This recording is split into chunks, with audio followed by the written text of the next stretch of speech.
My name is Harshali Gunwanta Munde. I am studying in class 10 at Srimati Chitralekha Devi Bhosle High School, Kanoli Bara. Good afternoon. My name is Imani Gajanan Zungare at Srimati Chitralekha Devi Bhosle High School, Kanoli Bara. संयुगांचा अभ्यास व त्यांचे नामकरण हे जाणून घेणार आहोत. Methane carbon carbon single bond. हा ethane carbon carbon single bond. हे अल्केन आहे, हे अल्कीन आहे, हे अल्काईन आहे. सॅच्युरेटेड आहे कारण हे कार्बन कार्बन सिंगल बॉन्ड. ही संयुजा एकेरी बंधाने पूर्ण आहे आणि हे कार्बन कार्बन डबल बॉन्ड आहे म्हणून हे अनसॅच्युरेटेड आहे. हा पण कार्बन कार्बन ट्रिपल बॉन्ड आहे म्हणून अनसॅच्युरेटेड. हा आहे बेन्झीन. हा ॲरोमॅटिक हायड्रोकार्बन आहे आणि हा आहे सायक्लोहेक्झेन. हा याच्यामध्ये 6 कार्बन आणि 6 हायड्रोजन आहे. याचा फॉर्म्युला C6H6 हा आहे म्हणून याला बेन्झीन म्हणतात. याच्यामध्ये 6 कार्बन आणि हायड्रोजन 12 आहे.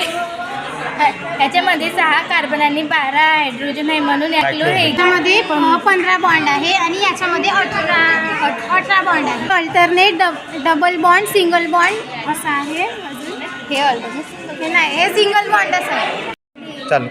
अल्टरनेट हा सिंगल बॉन्ड, हा डबल बॉन्ड, हा सिंगल बॉन्ड, हा डबल बॉन्ड, हा सिंगल बॉन्ड, हा डबल बॉन्ड.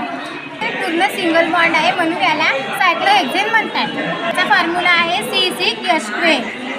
याचा फॉर्म्युला C6H6. हा ग्लुकोज आहे. याचा फॉर्म्युला C6H12O6 हा आहे. ग्लुकोजचं 3D स्ट्रक्चर आहे. पॅरेंट हायड्रोकार्बन्सचे डेरिव्हेटिव्ह.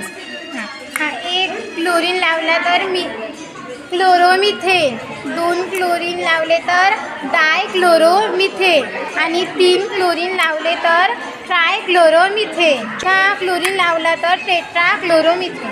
मिथेनचा एक हायड्रोजन जर रिप्लेस केला आणि क्रियात्मक गट लावला तर इथेनला जर एक अल्कोहोल लावला तर इथेनॉल बनतो.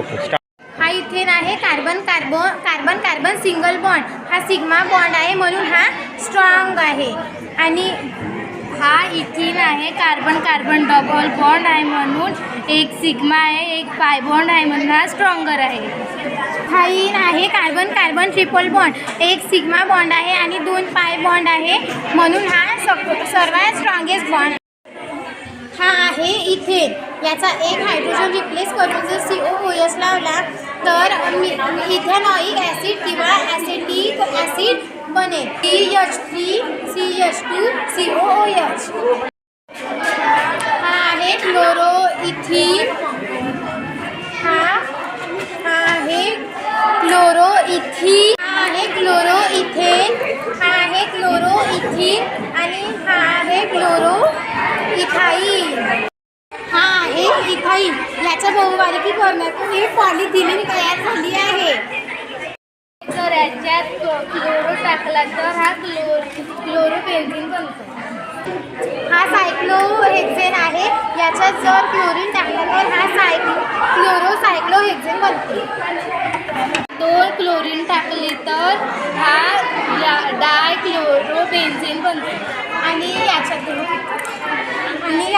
2 क्लोरीन टाकले तर हा डायक्लोरोसायक्लोहेक्झेन बनते.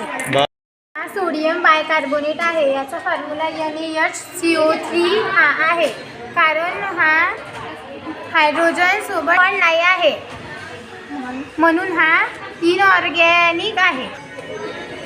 इनऑर्गॅनिक कंपाउंड आहे.